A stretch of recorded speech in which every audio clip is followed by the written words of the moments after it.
Appreciate it. This is our first time trying something like this, so Heck yeah.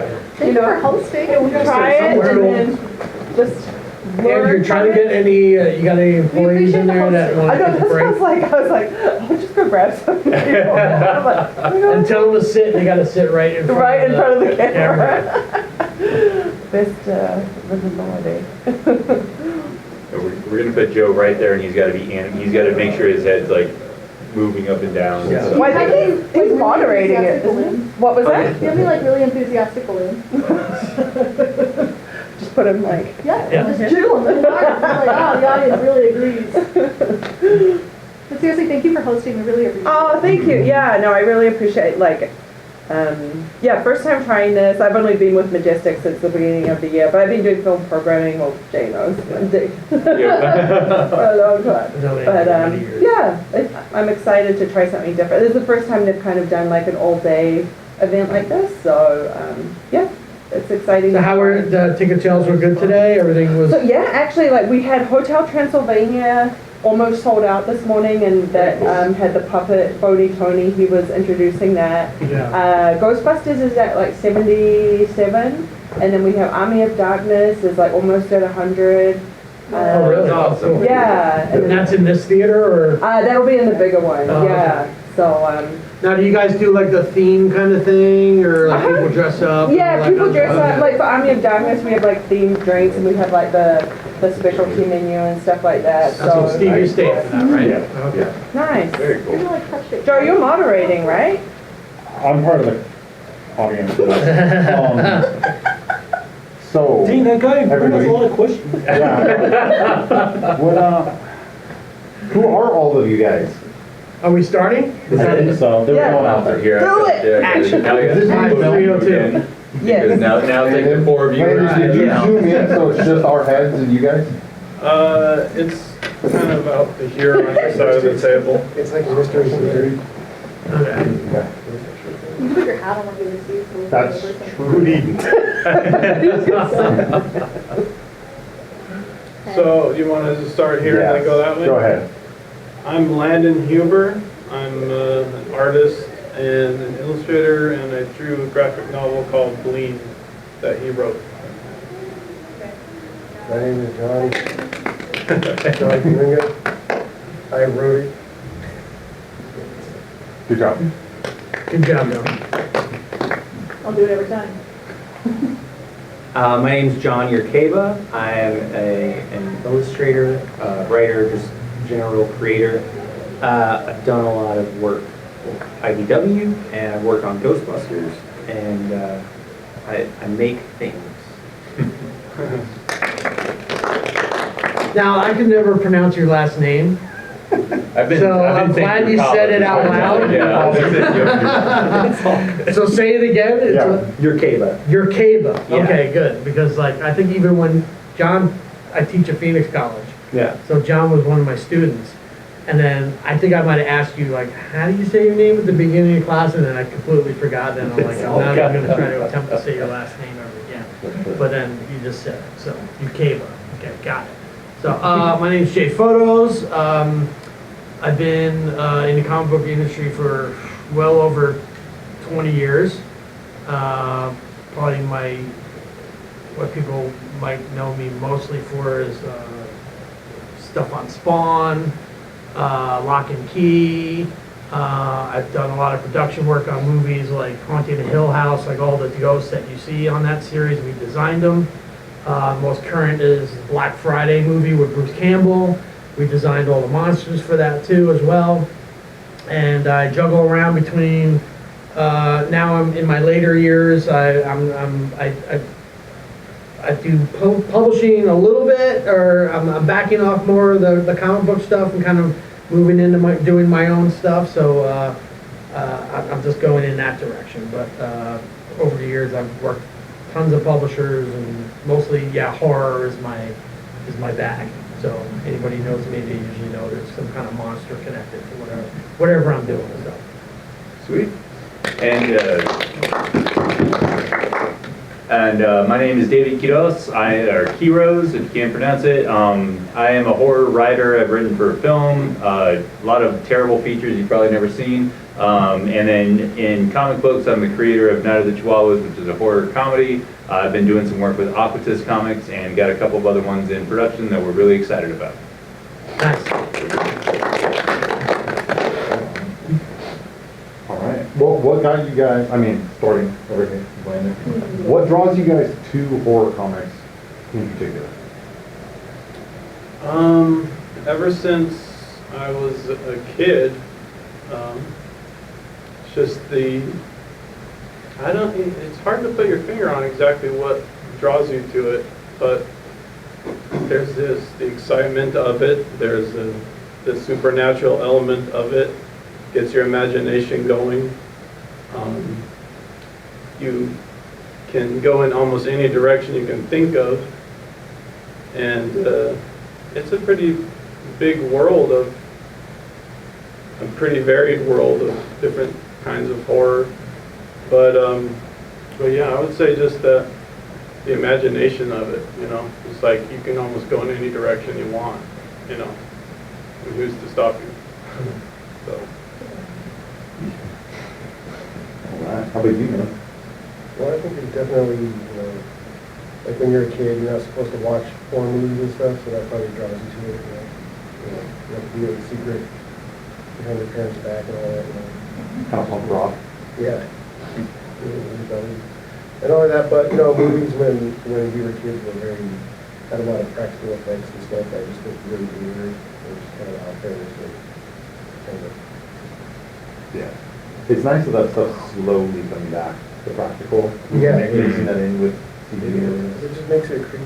Mhm. Makes it like that much creepier. We got some. Hey guys, come on in. Welcome. If you can, sit in front of that camera right there.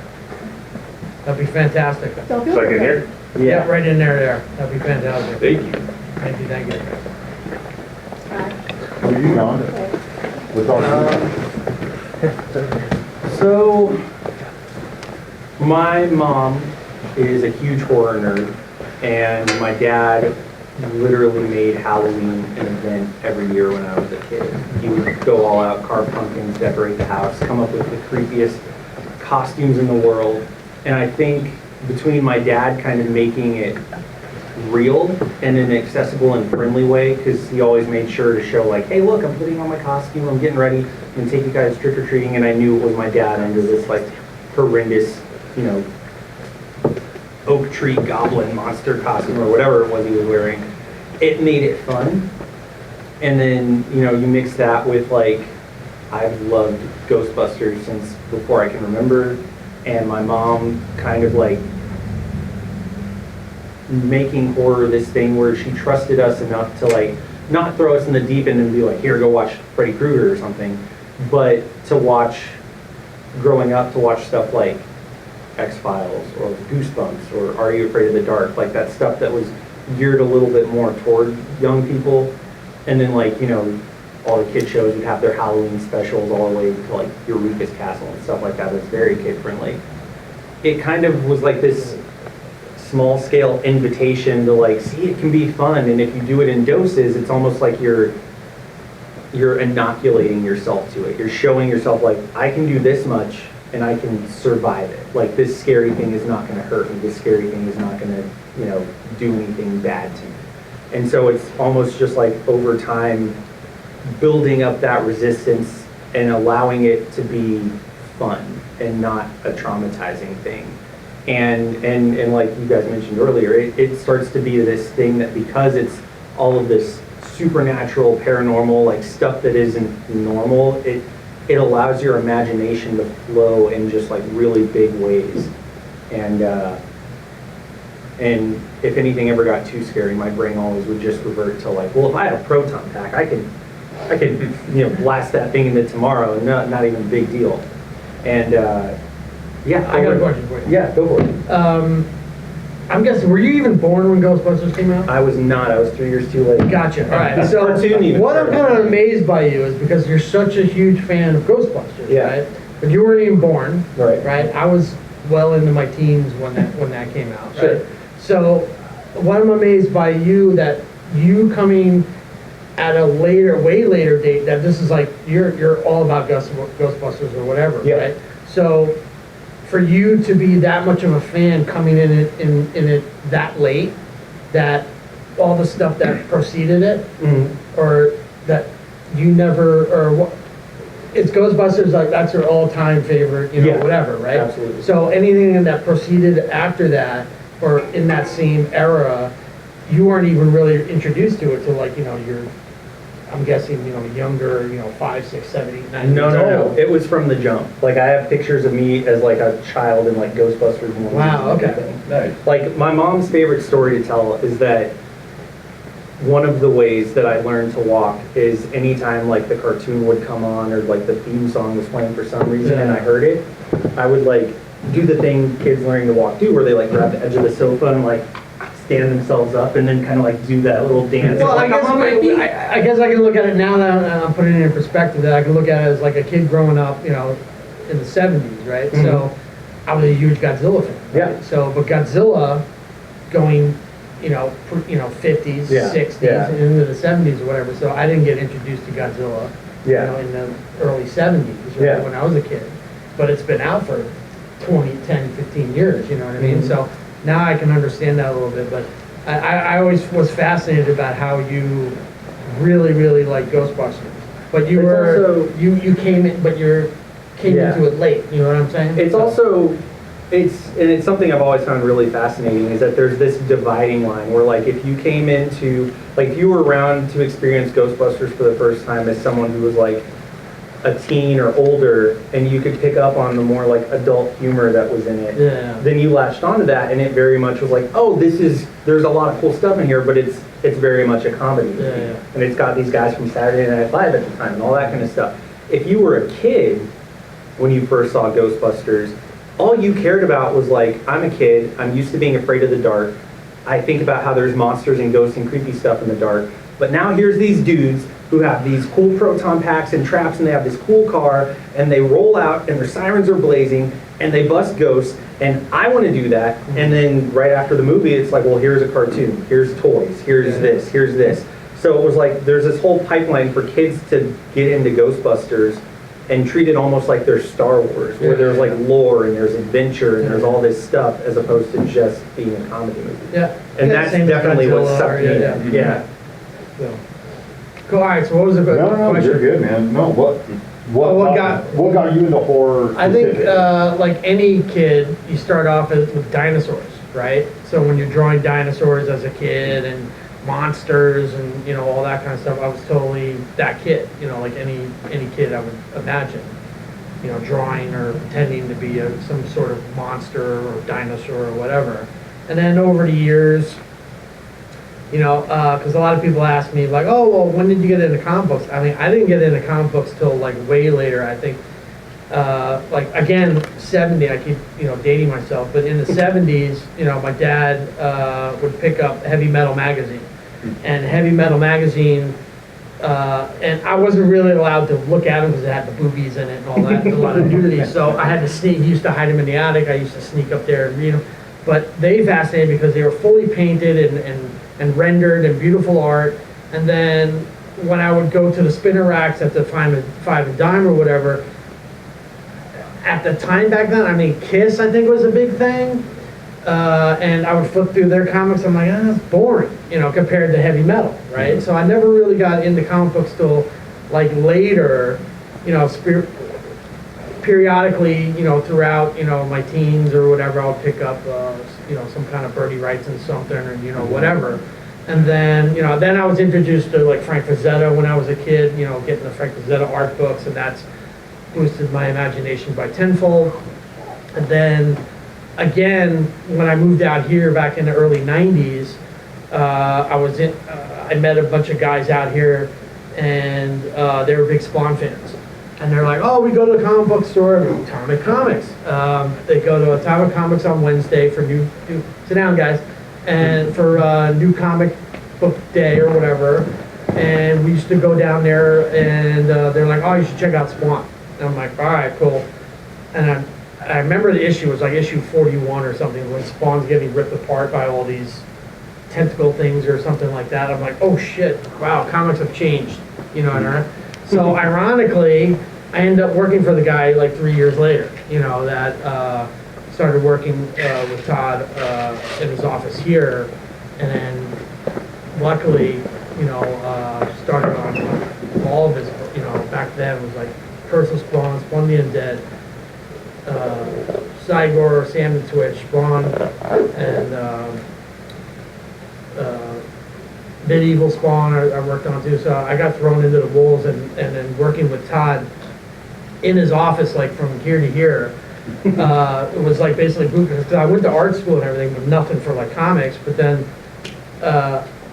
being shoulder to shoulder with him for like 3 years, and then working under him was like this boot camp, this comic book boot camp that was overwhelming with comic books, and then, you know, with him and the toys and the movies and all this other stuff. I learned so much, you know, and then from there, I was ready to, you know, hit the ground running at any other project I wanted to work on after that. So, but that's what started as a kid, basically, you know, drawing the dinosaurs. You were saying though, like, you would have to sneak magazines or do things like that. Yeah. Now, obviously now, there are so many horror comics, movies, Oh, yeah. shows aimed at kids, to teenagers, to adults, whatever. Yeah. Do you think that there is lost or gained magic with how easily it is to consume now and find it? I mean, we sell horror comics for little kids, you know, I mean, not like really bad stuff, but Yeah. all the time. And, you know, throughout the whole year, not just this time, Halloween or whatever.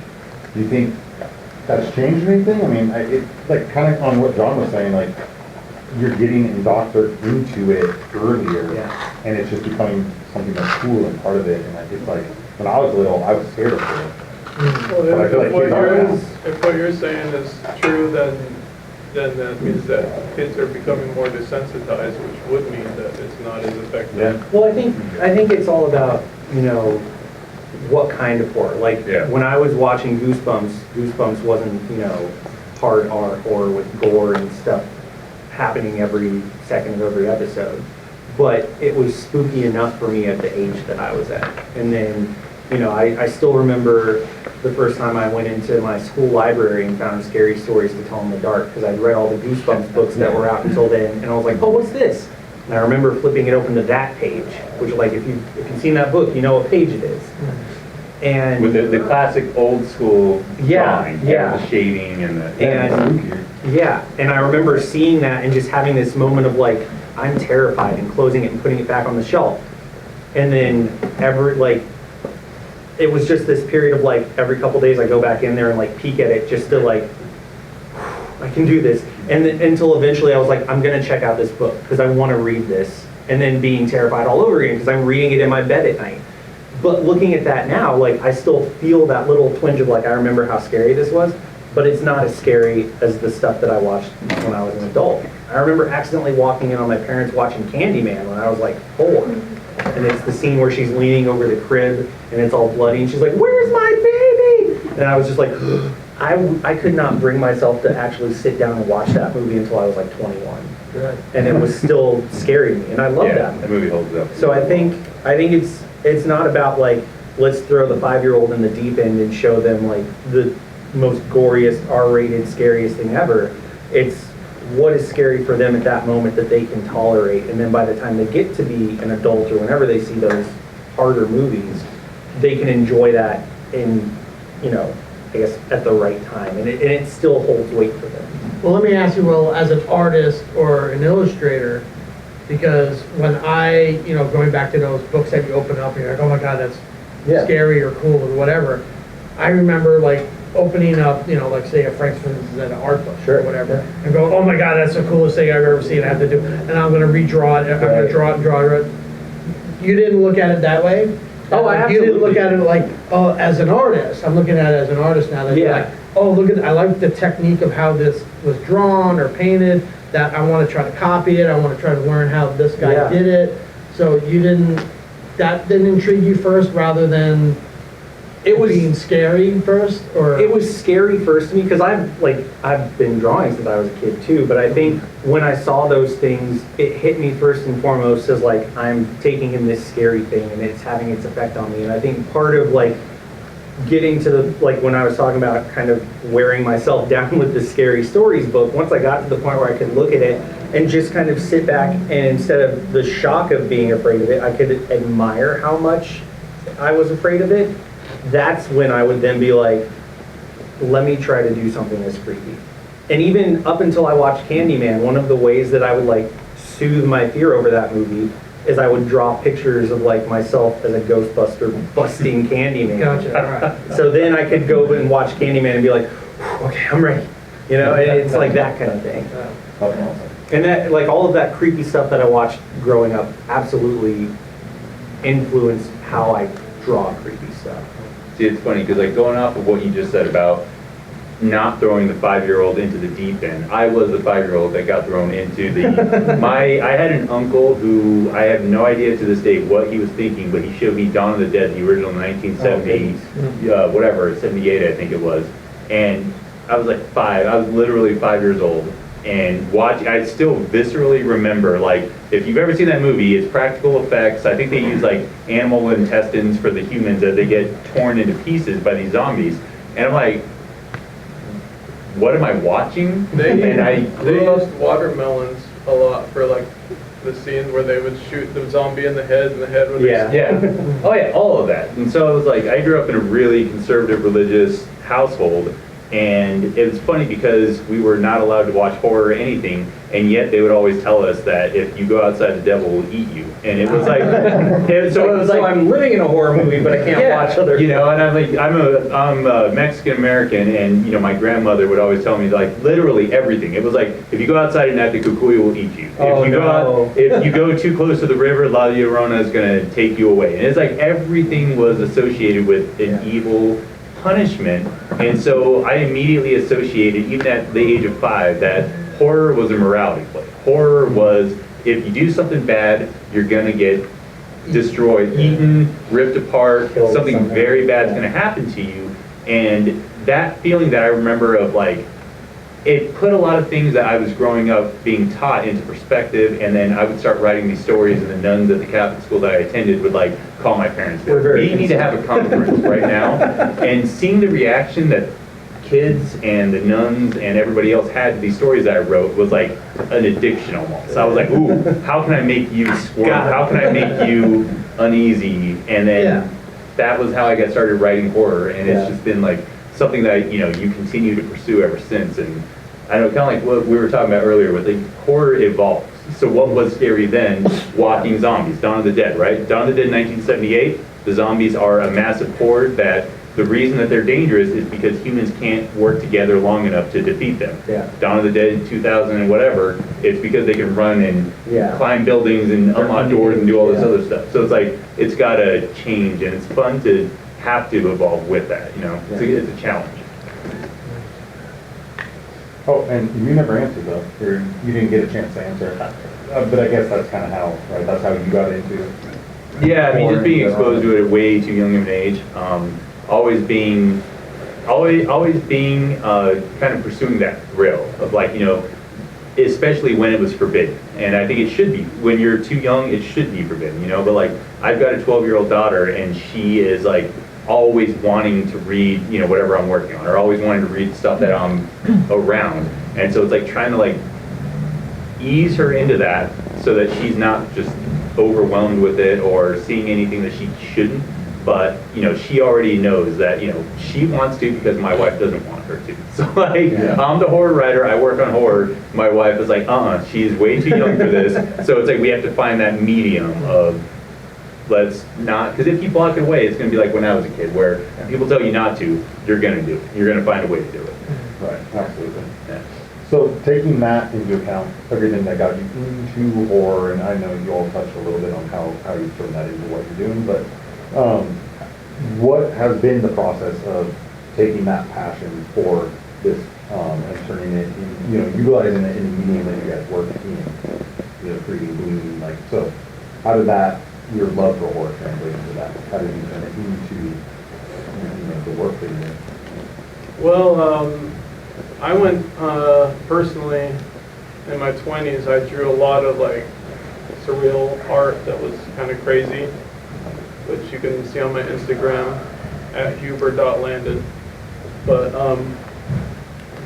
how it translated into the creation of Lean starts with him as the genesis, because he was working on this story from about 2009. And so he would work on it, and he was even drew a page or two, but he was mostly just working on the story.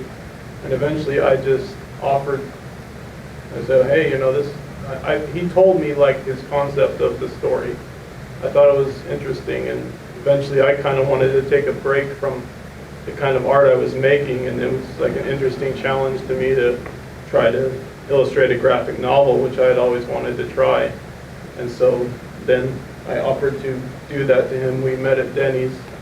And then that's when I told him, or I asked him, hey, you know, how would you feel about me illustrating it? Because I wasn't sure if he would go for it though, because my drawing style isn't quite like his. So so I said, well, you have to agree that the art will look like my art, you know, if you want me to draw it. But anyway, the genesis of the story started with him. Oh, cool. I thought that his art style was perfect for it. He was insecure about it. I was just like, no, it's good. It's really good.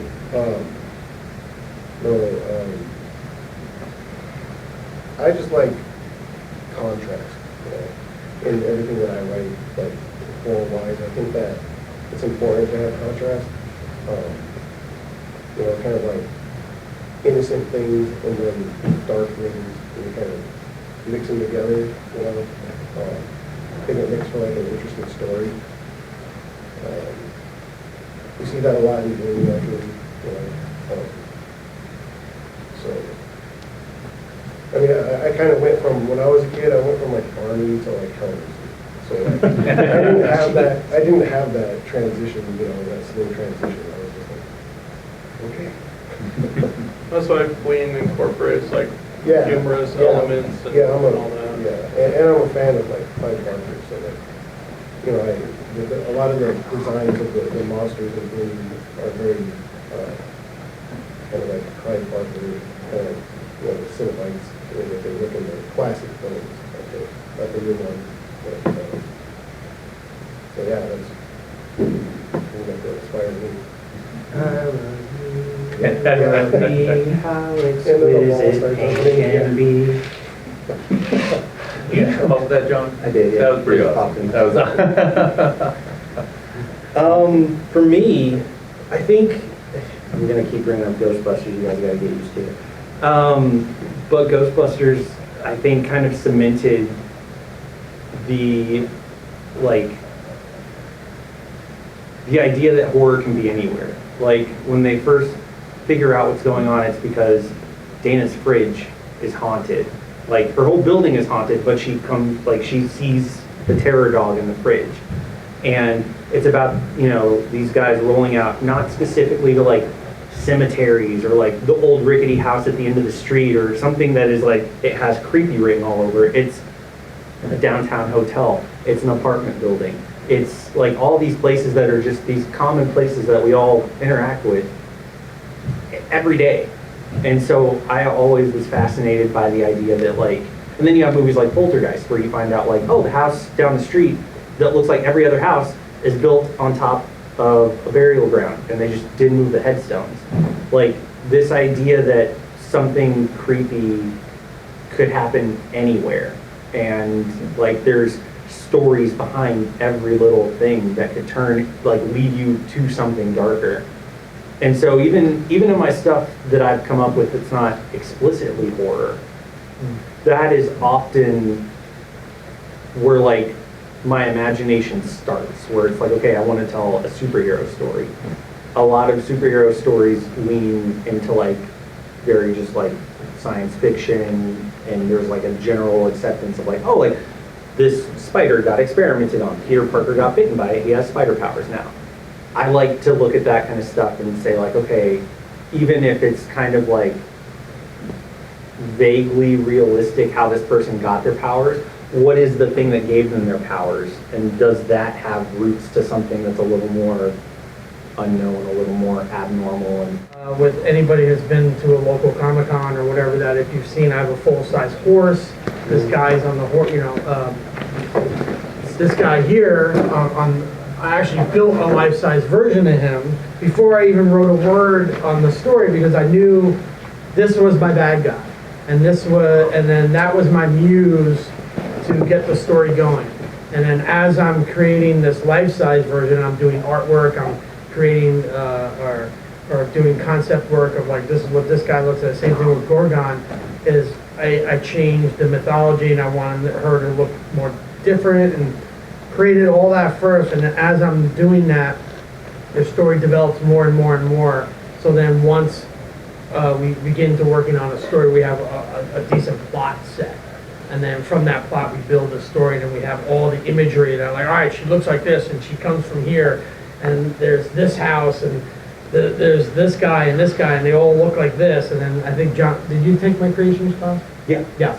So, and that's kind of like what I teach my students, is you have a concept in your head of a story or a character, and you get it on paper first, and that helps you flush out your ideas more as an artist, because if you're a writer, yes, you want to write out your plot and your ideas, and then you can maybe do it in pieces, and then you can kind of piece everything together if you want to as a writer. As an artist, you're getting these images that are in your head on paper or on a computer or whatever, and then you can tweak them and do them like, well, this guy looks like this guy now, put a hat on him, or, do this, or this monster looks like too much like the Hulk, let me change them, whatever. So you kind of flush out all these different characters, and as you're doing it, your story starts to develop.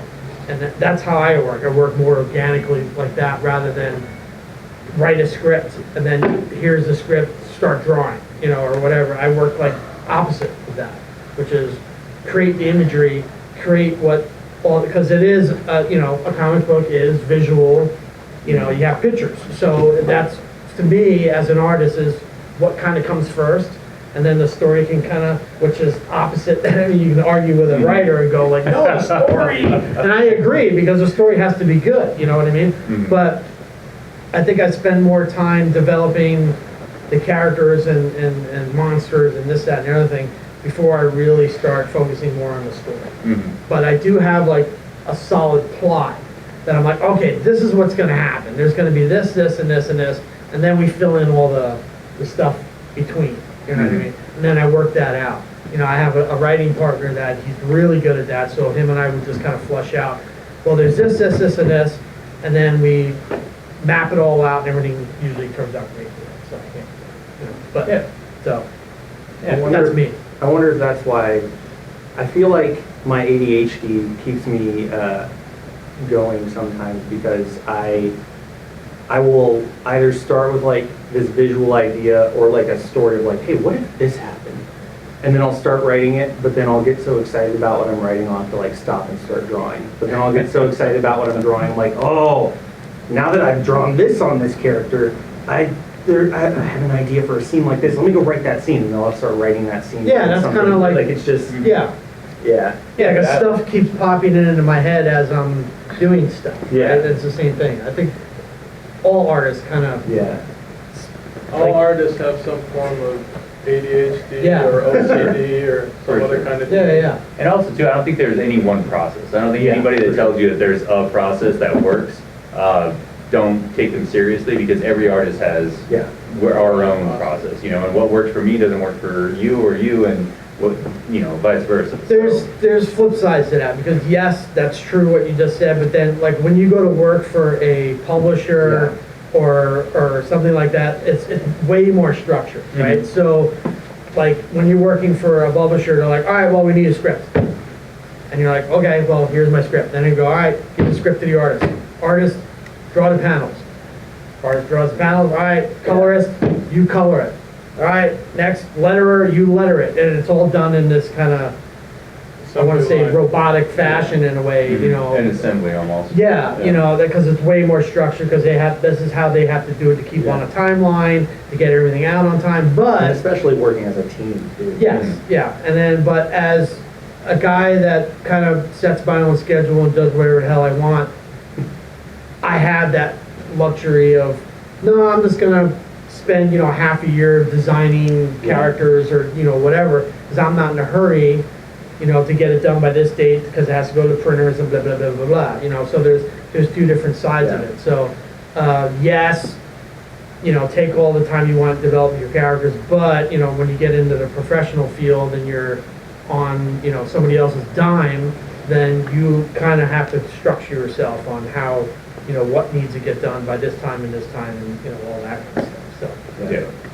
Yeah, and it's, I mean, my background is in film production, and so it's a lot of the same thing. It's like, Yeah. as a writer, you coming up with the concept, you creating that first draft that you're gonna pitch to the studio or pitch to the production company, yeah, you do, everybody's process is different, and then once you hit the studio, Yeah. now it's, you're gonna hit. Yeah, you're gonna because have when to- people read the script, they go, all right, scene one, we're in a house, and they're on the front porch of this house or whatever, so, all right, so now the production team has to find the house, Yeah. find the chair that they're sitting on, find the characters, you know, so all that has to like come into play based off this script, that has to be done first. Yep. Mind you, I'm guessing, like, and you see any kind of movie behind the scenes stuff, that dialogue might change, Yeah. something might change here and there, but like all the pre-production stuff of like setting up your props and, Yeah. you know, whatever, has to be done way in advance, but once you get into that spot, you're able to tweak stuff as you're, you know. And it's the same thing with comic books, Yeah. that, you know, after you're done and everything's lettered,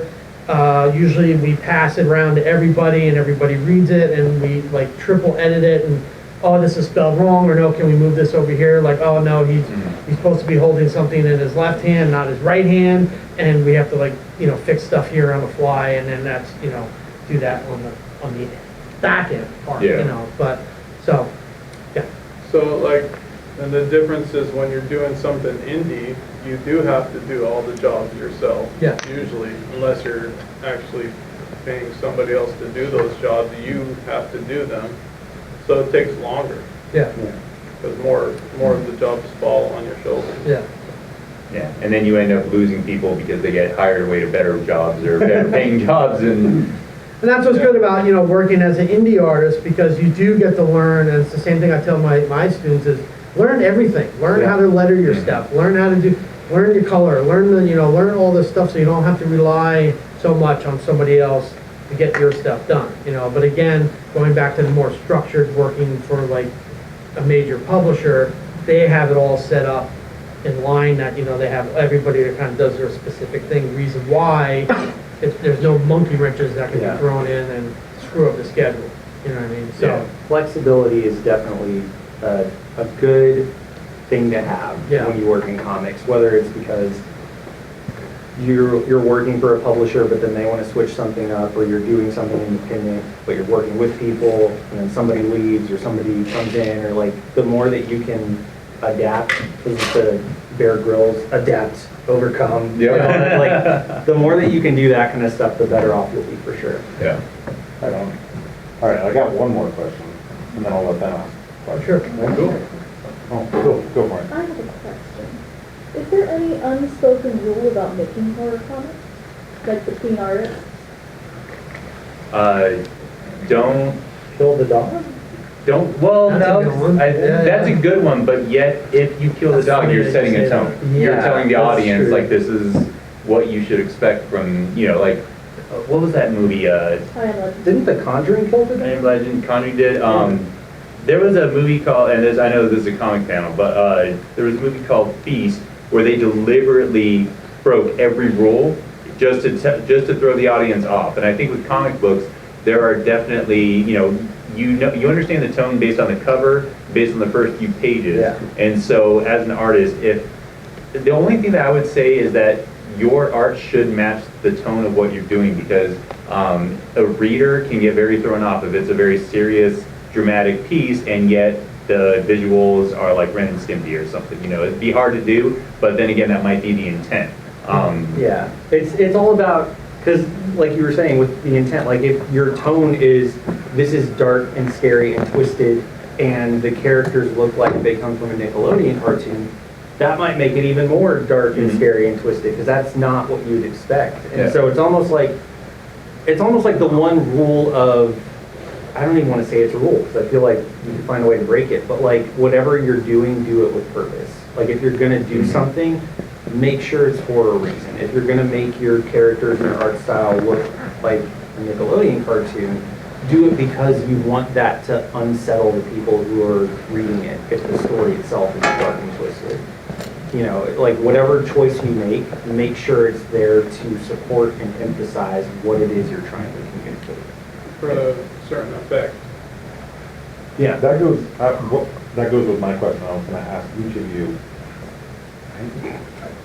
How do you make something spooky when it's a drawing, it's a static drawing, and what, you know, or it's written word, where it's easier, I should say, I guess, on film, to where you can throw a jump scare. You can do something that is gross and whatever, and as it's happening, I think that you can relate to it because it looks so real. Yeah. So, you know, somebody's guts gets killed out, and you're like, whoa, that's not me, that's gross, that's creepy. How do you do that with just words? How do you do that with lines? I gotta go on. I always revert to like Jaws, right? So Jaws, less is more when it shows the monster, right? So even and I had this rule with Gorgon, is I never want to show anybody her face. I always had her face in shadow or hair in front of her or whatever, because it just created this more of a mystique of what's behind there. You know, same thing with Jaws, you know, you only see the fin, or, you know, somebody gets pulled in from under the water, but you don't know what's under there kind of thing. So, yeah, I think to make something creepy, or, you know, it's keeping stuff in shadows, or, you know, getting the reader to use their imagination to, you know, to really try to figure out, oh, what's behind those two glowing eyes, you know, or whatever, that I think adds way more suspense or horror, if you want to call it. You know, that you've got the shadowy hallway and a silhouette of a small boys in the silhouette. You're like, oh, you're creeped out, you know, whatever, because it's like a little ghost or something, whatever. That's my number one say. I always say Jaws, you know, because that's the perfect scenario on like less is more. Let the audience kind of, your reader, try to, you know, use their imagination to really creep them out rather than giving them everything, you know, like case in point, like 68 or zombie Vietnam thing, complete opposite. You know, it's just all gore, like guts in your face, you know, zombie kind of stuff.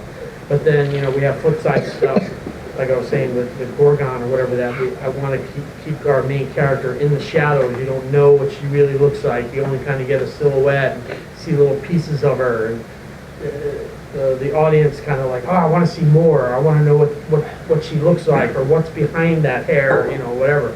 So I think that's, to me, It's not what you show, it's what you don't show that makes it. Yeah.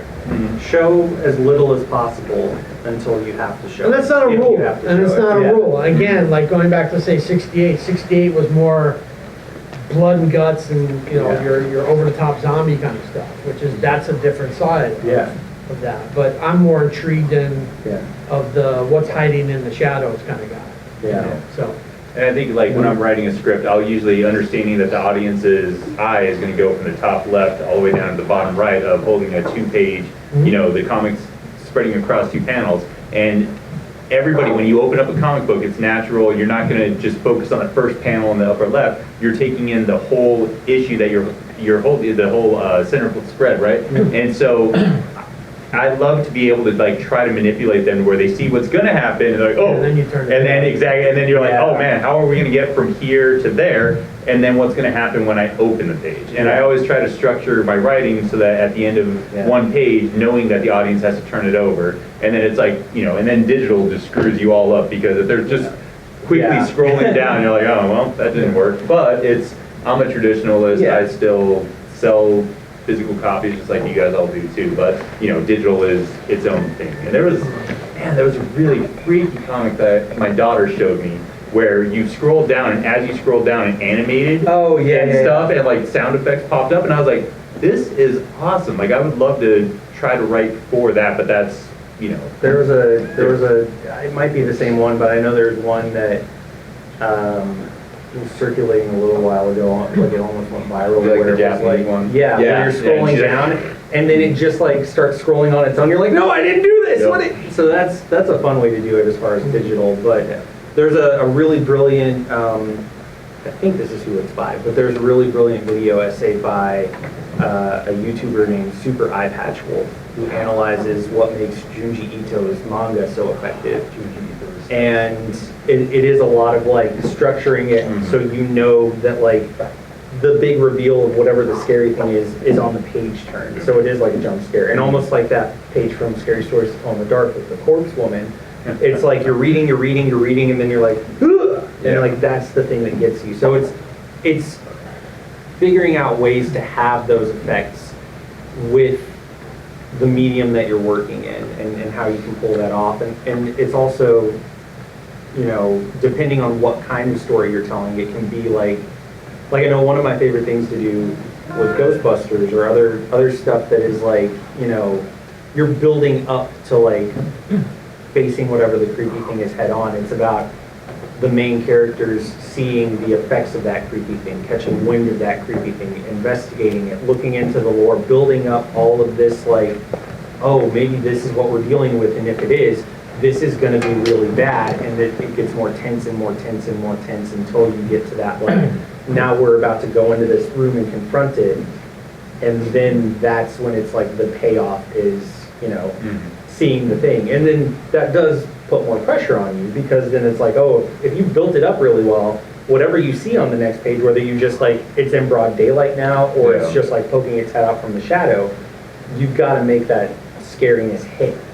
But you put yourself in a position to where if you can pull that off, you've built all the right pieces to get to that moment. Yeah, for sure.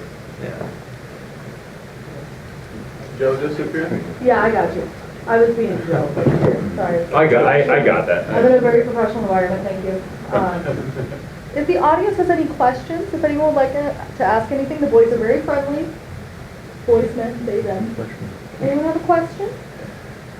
No? I have a question. Sure. I'm just trying to clarify that. So when it comes to horror comics and you see like the movies come out with new monsters, do you ever feel like a creation that you created is having like, I don't want to say taken by the audience, but do you feel like if you see something similar that it gets more popular than what you created and you feel that comparison? Like if the movie came up with something that's like, oh, that's so close to what I did, like that kind of thing? Does it frustrate you? Do you feel like? I think it's usually the opposite. I mean, it's usually because we get inspired by something, right? You know, like you go to see John Carpenter's The Thing, and you see this, you know, molten, weird-looking creature, you know, monster or whatever. You're like, oh my God, it's so cool, but I want to make my own version of that, or I want to, you know, something will inspire you. I think it works more the opposite, you know, because as you grow up, or again when you're a kid and you see these movies that Ghostbusters or whatever, and because like when I refer to like Rising Rebels here, I go, it's like, oh, it's like The Fog meets The Thing meets the you know, because and it's my love letter to 80s horror, right? So it's like, me saying like, this is based on a lot of the stuff that I grew up on. I just did my own take on it. So I think it's the opposite. I mean, it might be different. I mean, I don't think I've ever created anything that, like, oh, they just stole my idea. You know? I mean, it's kind of hard to do that nowadays, you know. But and horror is malleable too, because it is oftentimes when you're dealing with like monsters and creature design. We have 6 volumes of it out, and the people that I work with, you know, the amount of work that went into it, and again, you know, like it's in production for a TV series. So, if something ever happened, that would be our baby. But then, like, I really like Gorgon because it's more adult. It's more.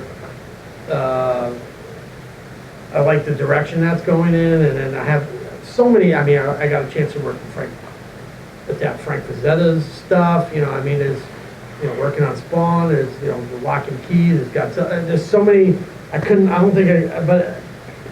68's probably the closest, you know, because of the amount of work and how long we've been working on it. And, you know, at the end of the tunnel, we're really, you know, just something's got to happen, you know, because everybody that reads it like, why isn't this a TV show? Why is this a movie? I'm like, you know, we're saying this, yeah, you know.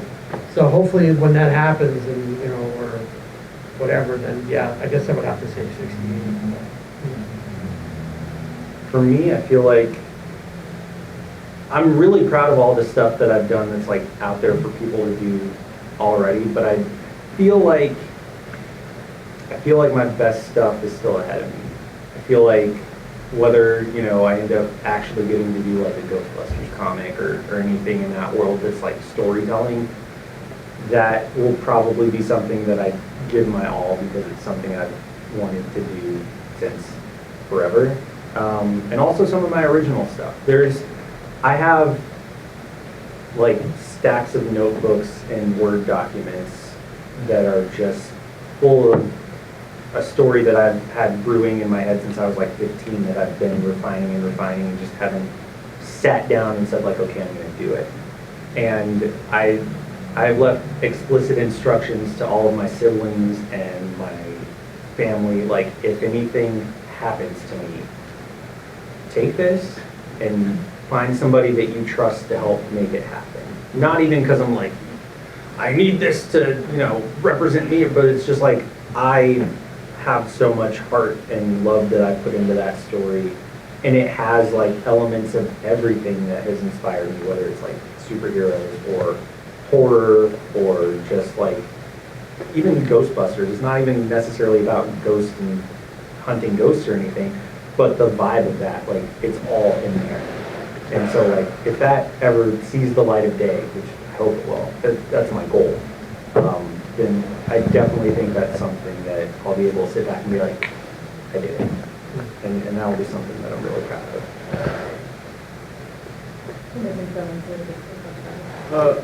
I missed the question. I was What is getting your the camera most working proud again. project that you've done? Whether it's a project, a piece of art, a piece of something, it's your proudest project? Well, I do music also,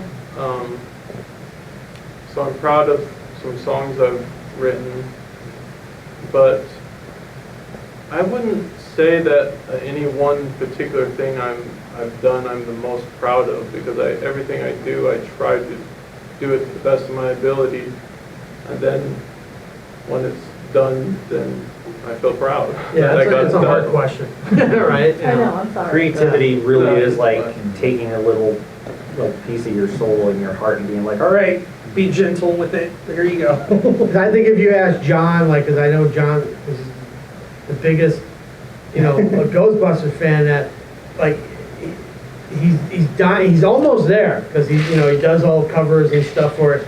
But then once he gets that to work on his own Ghostbusters series or, you know, whatever, and he gets that under his belt, and then he gets to that point of like, you know, again, like when I was working on Spawn or whatever, like I'm like, I don't know where I can go after this. You know, Yeah. Spawn's like my all-time favorite thing ever. I can't believe. And then I look back at it now, 20 years later, I'm like, yeah, all right, whatever, Spawn. And then I got all my other stuff that and so ask that same question in 10 years from John. for sure. After he gets like, you know, a whole series of Ghostbusters and Transformers or whatever, you know, whatever. It definitely changes. Yeah, you'll get that out of your system, and then you're gonna go, all right, I want to do my own. Yeah. You know, I want to. But again, it's what you learn from all of that Yeah. to bring you to your next thing. Same Yeah. thing I think with any 100%, artist yeah. is that when you complete something, or even when I'm talking to my students, it's like, let it go, learn what you learned, and then apply it to your next project. You know, and you get better and better as you go. Even like on that note, like I remember the first thing I ever self-published, I hesitate to even call it self-publishing, but I was in the Air Force and I used my spare time. Like I remember making like a cheesy New Year's resolution of like, I want to make a comic this year with my spare time, like when I'm not at work or whatever. And then literally like a couple weeks after New Year's, the local comic shop, they used to host a convention and they were like, hey, our convention is gonna happen this time this year. It was like early March or something, and then I just kind of went to myself like, am I doing this? Oh, I'm doing this. So I bought a table and was like, all right, that's my promise to myself. My comic will be done in time for this. And so like, I just like literally, I would get off of work and then lock myself at home, to the point where my friends were like, are you okay? We never see you, and you used to come over and like hang out and like we'd have dinner together. Do you just like, you can bring your drawing stuff to our house, we're barbecuing tonight, you just eat with us, but you can like hang out in the office upstairs and draw there. We just want to know you're okay. Like it was that kind of thing where I was like, no, I exist to work and then to draw this comic book. And I finished it literally like up until the last minute. I was working on it though, and I had to like get it printed at Kinko's and like manga size.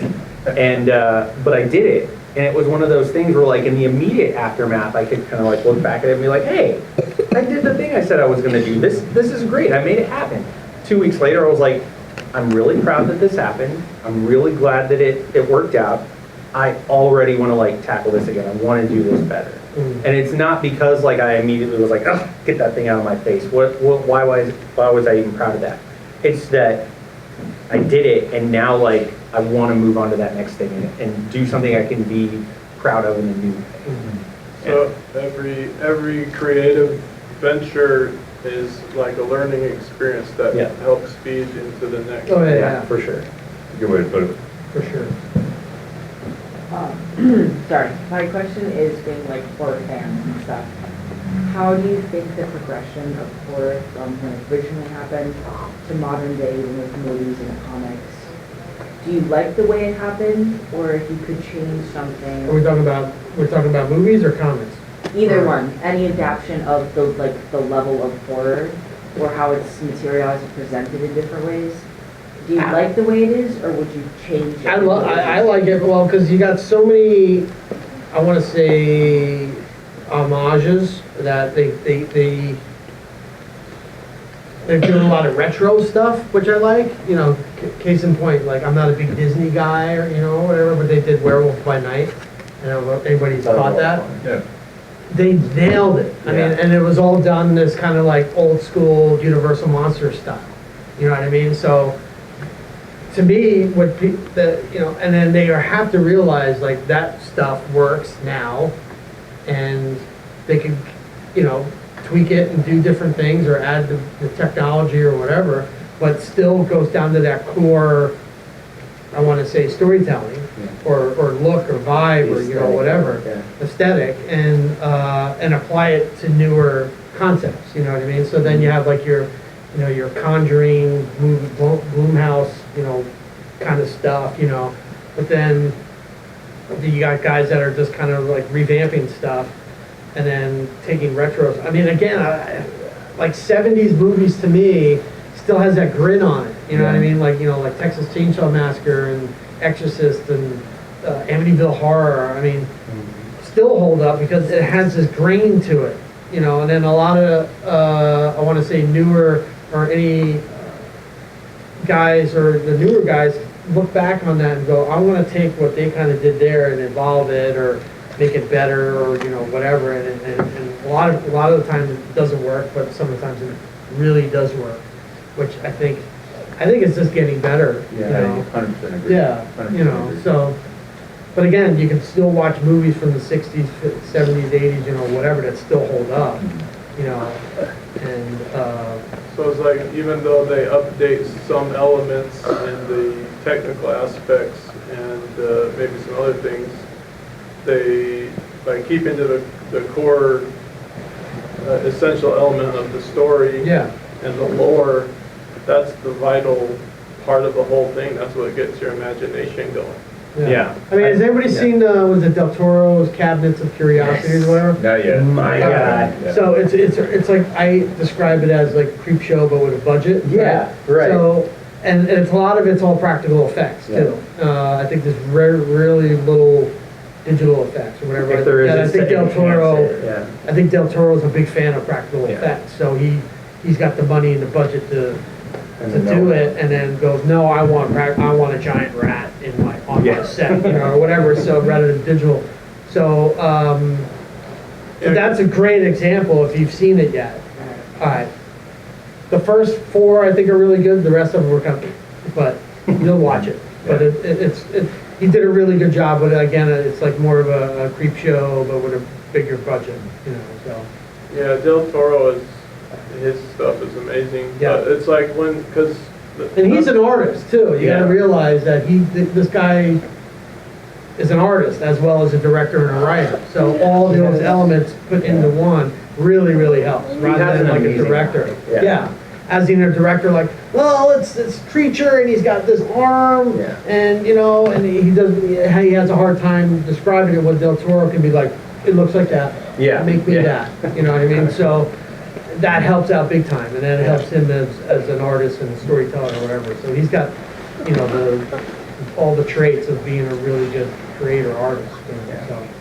Do you think the originality of horror movies is kind of been twisted, or kind of, like, I know a lot of people do the same ideas, like they built the universe of like monsters, vampires, everything like supernatural. Do you like that they're still taking stories from that kind of baseline and like kind of twisting them into their own? Yeah, why not, right? Yeah. There's There's out of box stuff. like so I taught introductory film writing and film studies courses, and I would always tell my students, like, there's essentially, and there have been scholarly studies done on this, but essentially every story traces its roots back to like one of 31 original tales. And you can every story can be broken down to its barest bits into one of these. It's the artist who makes it their own, who adds a twist to it, who makes it relevant to modern times. And that's why, like, I think horror movies I will always be partial to ones I grew up on, because that's just what everybody does, but like, I don't think the future's ever been brighter. I really don't, like, for horror, comic books and film. Yeah. I think what's really been cool is, like you were saying, that how much technology and just like learning new techniques to do things allows us to amplify the stuff that we already know works. Like, even you were talking about like the grit on films, and like they could have easily shot Werewolf by Night and it could have been in full color, super crisp image, like just as clean as all the other MCU stuff. Yeah. But they were like, no, we're gonna lean into it. We're gonna hit that like classic monster movie vibe, and then even toward the end, it still has that grit. It feels like it's like, oh, now we're a little more in like a 70s kind of aesthetic. And then, but then you start looking at things like H.P. Lovecraft and that kind of stuff, where like, between how great people can be with practical effects now and how great people can be with CG, and any blend of that in between, you can really start to tell stories visually that previously people would read it and be like, you can't put this on film. With like, you know, if they wanted to make a Cthulhu movie, they could do that. They could do At the Mountains of Madness, and they could nail it. And you know, even some of the Cabinet of Curiosity stuff, some of those are Lovecraft adaptations. Yeah, 2 of them I think are, And there's stuff that just like, it's a balance, because you start to realize, oh, I have the tools to bring this nightmare to life. And then you overshoot because you show too much of it. Yeah. And then you start to go like, okay, well, we know we can do that. How do we rear back and keep that in the shadows a little bit and re-achieve that balance of like, you know it's there, and you know that we know what it looks like, but we're hiding it from you because we know it scares you more. Yeah. And you start to go back to that mindset of a storyteller, and like, you know, instead of really wanting to show off the cool creature design, you're like, I'm going to keep it from until the last minute. And but like we've been saying, it really does come back down to like the essential story of like, whether it's set now, whether it's set in the future, whether it's set in the past, as long as it's about somebody who's facing something unknown, facing something that is scary and can potentially overpower them, and they don't know if they have the tools to survive that or to like fight back against it or whatever, that creates horror. That feeling of like, I don't know if I'm gonna make it. Whether it's, you know, a world where everybody has cell phones built into their hands and it's a cyberpunk thing, or it's a world where like people still use the telegram. In the context of that world that you create, if those people come up against something that what they have can't stop, then there's a tension there that can create a really good horror story.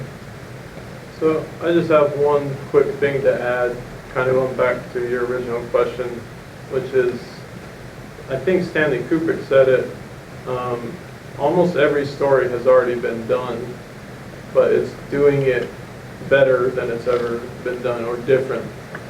That's what you're aiming for. So I think what he's saying is true, that every story goes back to the original. There's like 31 basic stories. You can't really actually come up with a new story, but how can you do it better or different than it's been done before? Or yours. Yeah. You're thinking yours, right? Yeah. What do we know? I think Beowulf, is that like the oldest story ever told other than the Bible? Gilgamesh. Is it? All right. Epic of Gilgamesh is the oldest recorded one. Oh, okay.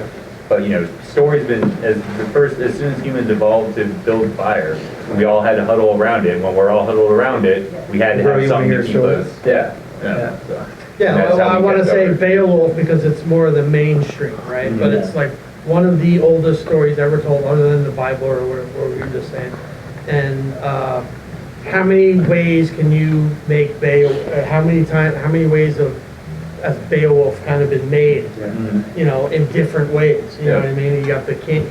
If you know the story of Beowulf, it's just like, well, it can be Star Wars, it can be Game of Thrones. It can be that, it can be 100 different things, but it's just kind of changed in different aspects, So I think that's what you're kind of saying, right? Yeah. Yeah. So I think with that, are we running out of, are we good on time or? We're solid, you have as much time as you can. Okay. But does anyone else have any questions? Yeah, feel free to ask away. Are the ghosties available? Yes, you in the back with no head. Yeah. Yeah, if you're in the Oh, he back, can't talk. He has. vibrating softly. Because I have books and prints for anybody. You can come up and get them. Do you have any questions? Do I have any questions? Put you on the spot. Feel free. Yeah, slam it out. You don't have to. Don't be Yeah, pressured. yeah. What was the story that kind of put you guys in the mindset of wanting to do this? Oh God, that's a tough one. Like what point in your life where you're like, I'm gonna do this and I'm gonna do this like full time, like this is what I'm going to do. Yeah. Like this is it, like I'm doing it. Like referring to like in comic books? Yeah. Being a For me, the comic book that always stood out to me the most, growing up, because one of my favorite movies ever is Night of the Living Dead, 1968, the original, and they did a version of that, and the artist was Carlos Castro, and it was phenomenal. The artwork in it, even it's a story that everybody knows the story. The way that they portrayed it and the way that the artwork made it so much scarier and so much more surrealistic almost. I mean, it's an insane art style. If you haven't read it, I highly recommend tracking it down. I can't remember the publisher off the top of my head. Fantico, I think it was. But anyway, came out like the... Fantagraphic? Fantagraphic, thank you. Came out in the early 90s, and I remember it was like, this is a story that I already knew, and I wanted to read every single page of this because of how they told it. So kind of going back to, the story everybody knows, but told different. And that really hooked me on, suddenly it was like, what can comic books be? 2 more minutes? For me, it was Ghostbusters. No way. Yeah. No, it really was. Like I was hooked on Ghostbusters from a very early age, and then that was kind of my gateway drug. Because in the back of my head, I was always like, oh, well, if I had a proton pack, I'd be fine in this situation. So I kind of like eased myself into scarier and scarier things over time, and always kind of had that in the back of my head as like a safety blanket. And then as far as comics, I got into comics when I was in high school, and recognizing like, hey, this is something that like it's a skill to build, and it's a storytelling method that I need to learn and become accustomed to. But in essence, in theory, like I could sit down and write a story, draw a story, and make a comic all on my own. It felt like I finally had a way to, like, all of the story ideas, all the stuff that I had been excited about, like I had already started writing like fan fiction and everything of like some of my favorite things. This was like, oh, I now have this format to do it all. And so that was what made me kind of go like, cool, I know what I'm doing. For me, I wouldn't say there's one particular story that made me decide I'm going to draw comics. But It's more of an amalgam of all my life experiences and many different movies or stories that I've been exposed to that have inspired me to want to just be creative in general. I think for me, it wasn't really movies, it was more of, I was more influenced in artists, so I want to say Frazetta and Bernie Wrightson were probably I just remember being a kid, sitting in the living room floor, or laying on the living room floor, opening up Frazetta's, art books that he had in the 70s, and looking at this thing going, holy crap, and then that's where it kind of clicked for me.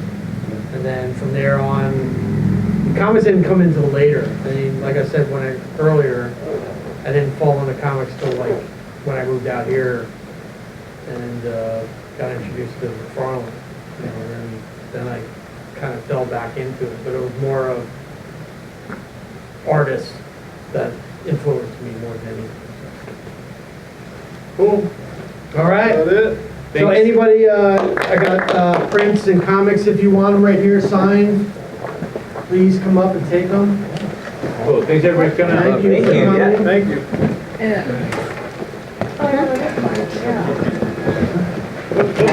Hold down. I didn't see anything. You're welcome. See you, we're gonna see you next time. There you go, I was making a point. Yeah, take them, please. Yeah, I don't know, I know I'm going to LA next month.